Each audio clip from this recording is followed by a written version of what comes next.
Hello बच्चों, मेरी class में आपका स्वागत है। पिछली क्लास में हमने मगध प्रशासन के बारे में विस्तार से पढ़ा था। आज की क्लास में हम मौर्य प्रशासन के बारे में विस्तार से पढ़ेंगे। चलिए टाइम न वेस्ट करते हुए वीडियो को स्टार्ट करते हैं।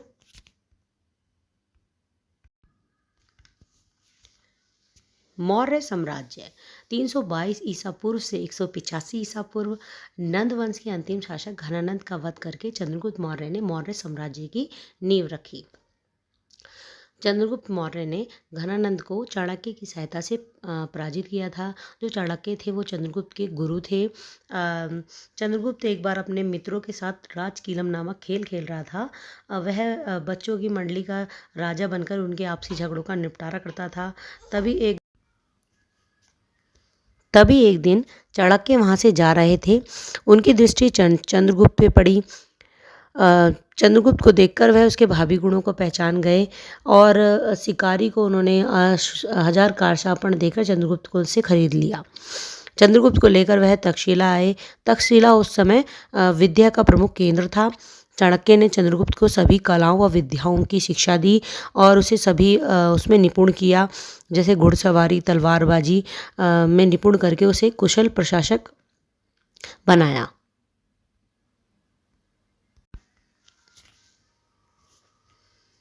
चंद्रगुप्त के प्रारंभिक जीवन की जानकारी हमें बौद्ध ग्रंथों से मिलती है। बौद्ध ग्रंथों के अनुसार चंद्रगुप्त क्षत्रिय कुल का था।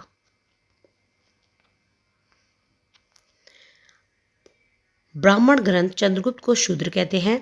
विष्णु पुराण के अनुसार चंद्रगुप्त नंदराज की पत्नी मूरा से उत्पन्न था। मूरा से उत्पन्न होने के कारण वह मौर्य कहा गया। मुद्रा राक्षस में चंद्रगुप्त को वृषल अर्थात निम्न कुल का कहा गया है। सोमदेव कृत कथा सरित सागर व शमेंद्र की व्रत कथा मंजरी में चंद्रगुप्त को शूद्र कहा गया है। जैन ग्रंथ चंद्रगुप्त को क्षत्रिय बताते हैं, जबकि ब्राह्मण ग्रंथ उसे शूद्र कहते हैं।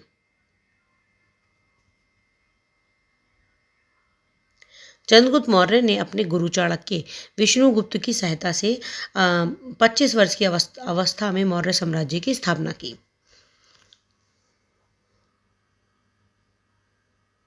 अशोक ने स्वयं अपने अभिलेख लिखवाए थे। उसमें मौर्य प्रशासन के बारे में पूरी जानकारी दी गई है और इसमें अशोक के अभिलेखों में भी मौर्य वंश के बारे में पूरी जानकारी प्राप्त होती है। और जो रुद्ररामन का जूनागढ़ का अभिलेख है उसमें भी मौर्य प्रशासन के बारे में पूर्ण जानकारी प्राप्त होती है। अब हम चंद्रगुप्त मौर्य के बारे में पढ़ेंगे। चंद्रगुप्त मौर्य 322 ईसा पूर्व में नंद वंश के अंतिम शासक घनानंद को चाणक्य की सहायता से चंद्रगुप्त मौर्य ने पराजित किया। मगध के सिंहासन पर विराजमान होते ही अपने गुरु चाणक्य को प्रधानमंत्री नियुक्त किया। जो चंद्रगुप्त मौर्य थे उसने चाणक्य को अपना प्रधानमंत्री बनाया था। चाणक्य का अन्य नाम विष्णुगुप्त वगैरह भी मिलते हैं। मगध को जीतने के बाद चंद्रगुप्त ने साम्राज्य विस्तार करना प्रारंभ किया। उसने सर्वप्रथम एक विशाल सेना का गठन किया। जस्टिन व प्लूटार्क के अनुसार चंद्रगुप्त की सेना में 6 लाख से अधिक सैनिक थे। इसी सेना के बल पर चंद्रगुप्त ने एक विस्तृत साम्राज्य की स्थापना की। चंद्रगुप्त ने उत्तर में हिमालय से लेकर दक्षिण में मैसूर तक, पूर्व में बंगाल से लेकर पश्चिम में हिंदू कुश पर्वत व अरब सागर तक अपने साम्राज्य का विस्तार किया। चंद्रगुप्त ने पूरे भारत पर ही अपना अधिकार स्थापित कर लिया था। उसने उत्तर में हिमालय से लेकर दक्षिण में मैसूर यानी कर्नाटक तक उसका साम्राज्य फैला हुआ था और पूर्व में बंगाल से लेकर पश्चिम में हिंदू कुश पर्वत तक उसका साम्राज्य विस्तार कर लिया था। यूनानी लेखक के अनुसार चंद्रगुप्त को सेंट्रोकोटस व एंट्रोकोटस नाम से पुकारा गया है। प्लूटार्क ने चंद्रगुप्त को एंट्रोकोटस व जस्टिन ने सेंट्रोकोटस नाम से चंद्रगुप्त को संबोधित किया है। इसकी पहचान सर्वप्रथम सर विलियम जोन्स ने चंद्रगुप्त मौर्य से की है। जो यूनानी लेखक थे वो चंद्रगुप्त को सेंट्रोकोटस व एंट्रोकोटस कहते थे और इसके बारे में पहली बार जो विलियम जोन्स ने इस पर रिसर्च करी, जब उन्होंने बताया कि जो एंट्रोकोटस और सेंट्रोकोटस है चंद्रगुप्त के ही नाम हैं। सेल्यूकस से युद्ध। सिकंदर की मृत्यु के बाद उसके पूर्वी प्रदेशों पर प्रदेशों का उत्तराधिकारी सेल्यूकस था। सेल्यूकस ने 305 ईसा पूर्व में चंद्रगुप्त मौर्य से युद्ध किया। इस युद्ध में सेल्यूकस पराजित हुआ। दोनों के बीच संधि हुई। जो सेल्यूकस निकेटर है, ये सिकंदर का सेनापति था। सिकंदर इसको जो पूर्वी प्रदेश था उसका राजा बना के भारत से चला गया था। जब चंद्रगुप्त ने अपना साम्राज्य विस्तार करना शुरू करा, तो जब उसने पूर्वी प्रदेशों की तरफ गया तो उसमें सेल्यूकस का शासन था, तब उसे सेल्यूकस से युद्ध करना पड़ा। संधि के अनुसार सेल्यूकस ने चंद्रगुप्त को कुछ प्रांत जैसे कंधार, आरकोसिया, पेरोपेनिसाइड, काबुल एरिया, हेरात व जेड्रोसिया आदि दिए। अपनी पुत्री हेलेना का विवाह भी चंद्रगुप्त से कर दिया। चंद्रगुप्त ने भी सेल्यूकस को 500 हाथी उपहार में दिए। सेल्यूकस ने अपना एक राजदूत मेगस्थनीस को चंद्रगुप्त को दे दिया। मेगस्थनीस ने भारत में इंडिका नामक पुस्तक की रचना की। रुद्रदामन के गिरनार अभिलेख से पता चलता है कि चंद्रगुप्त मौर्य ने पश्चिम भारत में सौराष्ट्र तक का प्रदेश जीतकर अपने राज्य में मिला लिया था। इस क्षेत्र में चंद्रगुप्त ने अपने राज्यपाल पुष्यगुप्त वैश्य द्वारा सुदर्शन झील का निर्माण कराया था। जैन व तमिल साहित्यों से पता चलता है कि चंद्रगुप्त मौर्य ने कर्नाटक व आंध्र प्रदेश पर विजय प्राप्त की। चंद्रगुप्त का विशाल साम्राज्य उत्तर पश्चिम में ईरान की सीमा से लेकर दक्षिण में वर्तमान उत्तरी कर्नाटक तक फैला था। पाटलिपुत्र इस विशाल साम्राज्य की राजधानी थी। चंद्रगुप्त एक महान विजेता, कुशल प्रशासक व साम्राज्य निर्माता था। एक सामान्य कुल में उत्पन्न होने पर भी अपनी योग्यता व प्रतिभा के बल पर उसने एक संगठित शासन व्यवस्था की स्थापना की। जस्टिन व प्लूटोर के अनुसार चंद्रगुप्त ने 6 लाख की सेना के साथ पूरे भारत को रौंद डाला। चंद्रगुप्त एक धर्म प्राण व्यक्ति था। जैन ग्रंथों के अनुसार चंद्रगुप्त जैन धर्म का अनुयायी था। चंद्रगुप्त ने जैन गुरु भद्रबाहु की शिष्यता ग्रहण की थी। चंद्रगुप्त के 12वें वर्ष भीषण अकाल पड़ा था। चंद्रगुप्त ने स्थिति से निपटने का प्रयास किया, किंतु असफल रहा। अपने पुत्र को सिंहासन पर आसीन कर स्वयं भद्रबाहु के साथ श्रवण बेलगोला में तपस्या करने चला गया। चंद्रगुप्त के जो शासन के 12वें वर्ष में भीषण अकाल पड़ा था मौर्य साम्राज्य में। उसने वैसे इस स्थिति से निपटने का बहुत प्रयास करा, परंतु वो उसमें सफल नहीं हो पाया। फिर अपने पुत्र बिंदुसार को उसने गद्दी सौंप कर और स्वयं संन्यास ले लिया और तपस्या करने के लिए श्रवणबेलगोला जो कर्नाटक में है वहाँ चला गया। 298 ईसा पूर्व में जैन विधि संलेखना के द्वारा प्राणों का त्याग किया। संलेखना विधि वह विधि है जिसके द्वारा उपवास ग्रहण करके खाने पीने की वस्तुओं का त्याग किया जाता है। संलेखना विधि को संथारा विधि भी कहते हैं। जैन धर्म में जब व्यक्ति सब कुछ मतलब खाना पीना त्याग कर उपवास ग्रहण कर लेता है और अपने प्राणों का त्याग करता है, उस विधि को संलेखना विधि कहा जाता है। नेक्स्ट है बिंदुसार। बिंदुसार 298 ईसा पूर्व से 273 ईसा पूर्व तक इसका टाइम पीरियड था। चंद्रगुप्त के बाद उसका पुत्र बिंदुसार मगध के सिंहासन पर आसीन हुआ। बिंदुसार ने अपने पिता द्वारा उत्तराधिकार में मिले साम्राज्य को अक्षुण्ण बनाए रखा। यूनानी ग्रंथों में बिंदुसार को अमित्रोच्चेटस कहा गया है, जिसका अर्थ अमित्रघात होता है व शत्रुओं का नाश करने वाला होता है। जैन ग्रंथों के अनुसार चंद्रगुप्त की पत्नी दुर्धरा से बिंदुसार का जन्म हुआ। बिंदुसार एक कुशल व शक्तिशाली शासक था। तिब्बती इतिहासकार तारानाथ के अनुसार बिंदुसार ने 6 नगरों के राजाओं को नष्ट करके पूर्वी और पश्चिमी समुद्र के बीच के संपूर्ण भूभाग पर अधिकार कर लिया था। जो चंद्रगुप्त ने साम्राज्य विस्तार करा था उसको आगे बढ़ाते हुए बिंदुसार ने भी इस परंपरा को बनाए रखा और जो जितने भी पूर्वी व पश्चिमी के समुद्री क्षेत्र थे उस पर बिंदुसार ने अटैक करके उसको अपने राज्य में मिला लिया। चंद्रगुप्त मौर्य का साम्राज्य संपूर्ण भारत में फैल गया। जस्टिन ने चंद्रगुप्त की सेना को डाकुओं का गिरोह कहा। बिंदुसार के समय कुछ प्रदेशों में विद्रोह किया। दिव्यवदन के अनुसार इसके समय में तक्षशिला में विद्रोह हुए, जिसे दबाने के लिए अपने पुत्र अशोक को भेजा। बिंदुसार के दो पुत्र थे, अशोक व सुसीम। जो पहला विद्रोह था उसको दबाने के लिए उसने सुसीम को भेजा। जब वो शांत नहीं हुआ उसके बाद उन्होंने अशोक को भेजा। अशोक ने उदारतापूर्ण नीति का अनुकरण करके इन विद्रोह को शांत कर तक्षशिला में शांति व्यवस्था स्थापित की। बिंदुसार ने पश्चिमी यूनानी राज्यों के साथ मैत्रीपूर्ण संबंध स्थापित किए।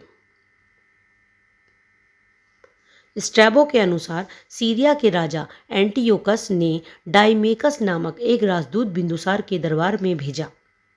प्लिनी के अनुसार मिस्र के राजा टॉलमी फिलाडेल्फस ने डायनोसियस नामक राजदूत को बिंदुसार की राज्यसभा में भेजा। ये दो राजदूत थे जो बिंदुसार की राजसभा में आए थे। एक को सीरिया के राजा एंटियोकस ने भेजा था और दूसरे को टॉलमी फिलाडेल्फस जो मिस्र का राजा था उसने बिंदुसार के राज दरबार में भेजा था। बिंदुसार ने सीरिया के राजा से 3 वस्तुओं की मांग की। नंबर 1 मीठी मदिरा, नंबर 2 सूखी अंजीर, नंबर 3 एक दार्शनिक। सीरिया के राजा ने मीठी मदिरा व अंजीर तो भिजवा दी, परंतु दार्शनिक के संबंध में कहा कि यूनानी कानून के अनुसार दार्शनिक का क्रय विक्रय नहीं किया जा सकता। बिंदुसार की शासन व्यवस्था चलाने के लिए अपने पिता चंद्रगुप्त का अनुकरण किया। बिंदुसार ने पूरे साम्राज्य को प्रांतों में विभाजित किया। प्रत्येक प्रांत में एक उपराजा व कुमार को नियुक्त किया। अवंती का राजा या उपराजा अशोक को बनाया। बिंदुसार के समय जो उज्जैनी है, अवंती है, उसका जो उपराजा था वो अशोक था। बिंदुसार ब्राह्मण धर्म का अनुयायी था। उसके दरबार में आजीवक संप्रदाय के ज्योतिष निवास करते थे। बिंदुसार ने 25 वर्षों तक शासन किया और 273 ईसा पूर्व में बिंदुसार की मृत्यु हो गई। अब हम अशोक के बारे में पढ़ेंगे। अशोक का टाइम पीरियड 273 ईसा पूर्व से 236 ईसा पूर्व तक था। बिंदुसार की मृत्यु के बाद उसका पुत्र अशोक मगध के सिंहासन पर आसीन हुआ। अशोक एक महान विजेता, कुशल प्रशासक तथा धर्म सहिष्णु शासक था। दिव्य वदान में अशोक की माता का नाम शुभ्रधांगी मिलता है, जो चंपा के एक ब्राह्मण की कन्या थी। अशोक ने देवी महादेवी नामक कन्या से विवाह किया, जिससे पुत्र महेंद्र व पुत्री संघमित्रा का जन्म हुआ। यही अशोक की प्रथम पत्नी थी। अशोक के अभिलेखों में कुरुवाकी का उसकी पत्नी के रूप में उल्लेख मिलता है, जो तीवर की माता थी। बौद्ध ग्रंथ दिव्यवदान ने अशोक के 2 भाई सुशीम व विगतशोक का उल्लेख किया है।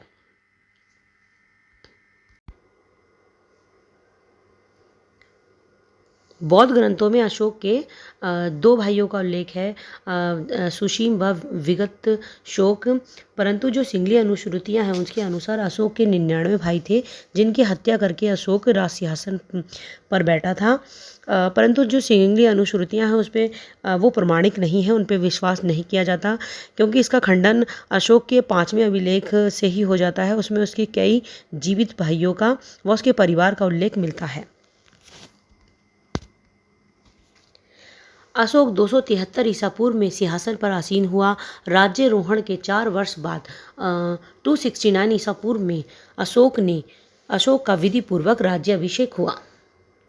मतलब अपने सिंहासन पे बैठने के 4 साल बाद उसने अपने राज्याभिषेक करवाया।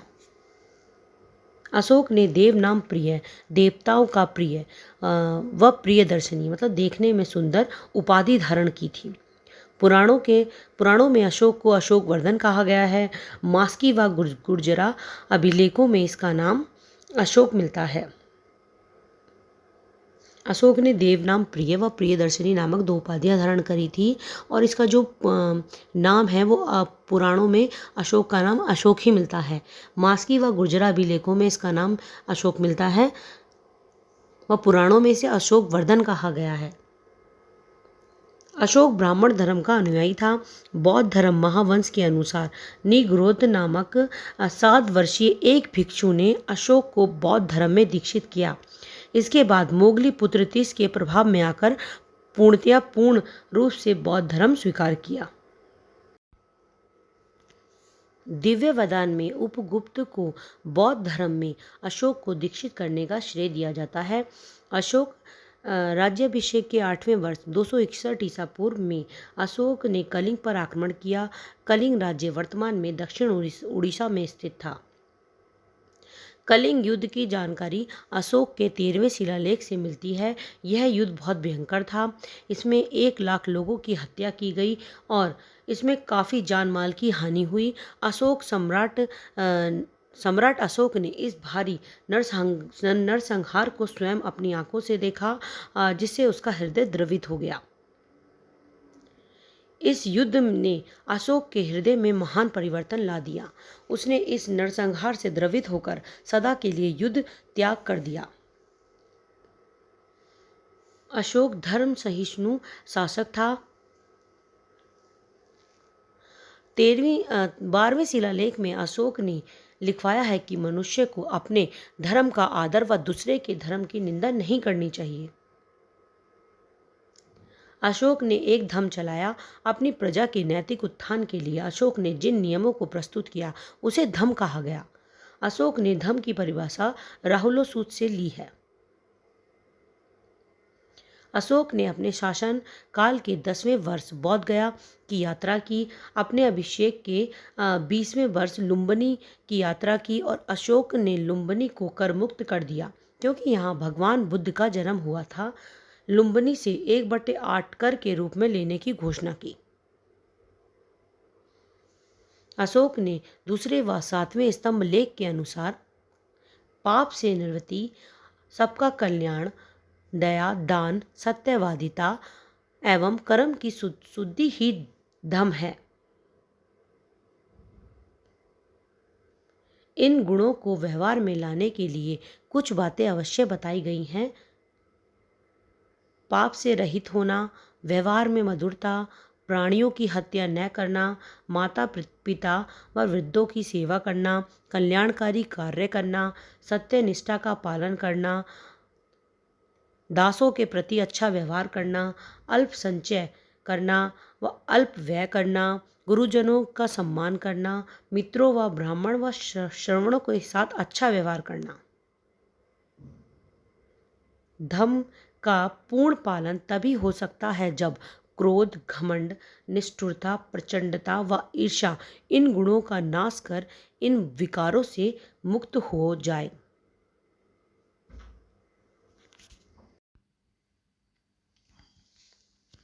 अशोक के शिलालेख। अब हम अशोक के शिलालेख के बारे में देखेंगे। प्रथम शिलालेख में पशु बलि का निषेध किया गया है। द्वितीय शिलालेख, इसमें चोल, चेर, पांड्य, सारीपुत्र व ताम्रपर्णी राज्यों का उल्लेख है।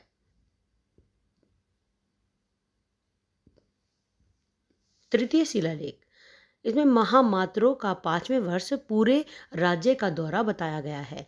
अशोक ने महामात्रों की नियुक्ति की थी और हर 5वें वर्ष उनका पूरे राज्य का दौरा करना था कि राज्य में किस तरह की घटना हो रही है, उस पर ध्यान रखना इन महामात्रों का काम था।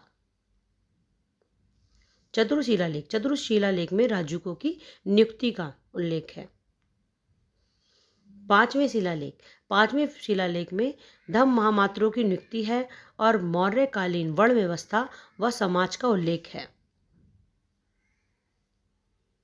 सातवें शिलालेख में सभी पंथों के मध्य आत्मनियंत्रण व मन की पवित्रता होनी चाहिए। इसमें इम्पॉर्टेंट शिलालेख हैं जो बार बार एग्जाम में पूछे जाते हैं, उनका ही विवरण दिया गया है। 8वें शिलालेख में 2 यात्राओं का वर्णन है। अशोक के राज्याभिषेक के 10वें वर्ष वह गया था, उसका विवरण 8वें शिलालेख में है और अपने राज्याभिषेक के 20वें वर्ष वह लुम्बिनी गया था। जो 11वां शिलालेख है उसमें धम्म विजय का उल्लेख है। 12वें शिलालेख में धार्मिक सहिष्णुता की नीति का उल्लेख है और इसमें स्त्री महामात्र नामक अधिकारी की नियुक्ति की थी अशोक ने, उसका भी विवरण हमें 12वें शिलालेख में ही मिलता है। 13वां शिलालेख ये मोस्ट इम्पॉर्टेंट है। इसमें कलिंग युद्ध का वर्णन मिलता है। जो कलिंग का युद्ध हुआ था उसका विवरण हमें 13वें शिलालेख में मिलता है। और अशोक ने विदेशों में धर्म प्रचार करने भेजा था। जो उसका धर्म था उसने, और जो बौद्ध धर्म का प्रचार भी करने के लिए अपने कुछ राजदूत उसने विदेशों में भेजे थे, उसका भी जिक्र हमें 13वें शिलालेख में ही मिलता है। अशोक प्रथम भारतीय था जिसने अभिलेखों के माध्यम से अपनी प्रजा को संबोधित किया। इसकी प्रेरणा उसे ईरानी शासक दारा प्रथम से मिलती है। अशोक के सभी अभिलेखों के विषय प्रशासनिक थे, जबकि रुमनुदेय अभिलेख का विषय आर्थिक था। जो अशोक के सभी अभिलेख हैं वो प्रशासन पर लिखे गए थे, परंतु जो रुमनुदेय अभिलेख था यह आर्थिक व्यवस्था के बारे में जानकारी देता है। सौगोरा व महास्थान अभिलेखों में अन्न भंडार की जानकारी मिलती है। अगर ये वीडियो आपको अच्छा लगा हो तो अपने दोस्तों के साथ इसे शेयर कीजिए। नेक्स्ट है धम्म महामात्र का मुख्य कार्य जनता में धम्म का प्रचार करना व उसके कल्याणकारी कार्य करना था। धम्म महामात्र की नियुक्ति अशोक के राज्याभिषेक के 14 वर्ष की थी। यानी कि अशोक ने अपने जो राज्याभिषेक था उसके 14वें वर्ष धम्म महामात्रों की नियुक्ति की थी। अशोक के अभिलेखों का पता सबसे पहले 1750 में टी फैनथेलर ने लगाया और 1837 ईस्वी में जैम प्रिंसेप ने पहली बार इन अभिलेखों को पढ़ा। इस वीडियो में यहीं तक। अब जो नेक्स्ट वीडियो आएगा उसमें मौर्य प्रशासन के बारे में और जितने भी अधिकारी वगैरह हैं और मौर्य प्रशासन किस तरह चलता था, उसमें क्या क्या नीतियाँ अपनाई गई थी, इन सब का जो विवरण है वो अगली वीडियो में हम इसे देखेंगे। Thank you.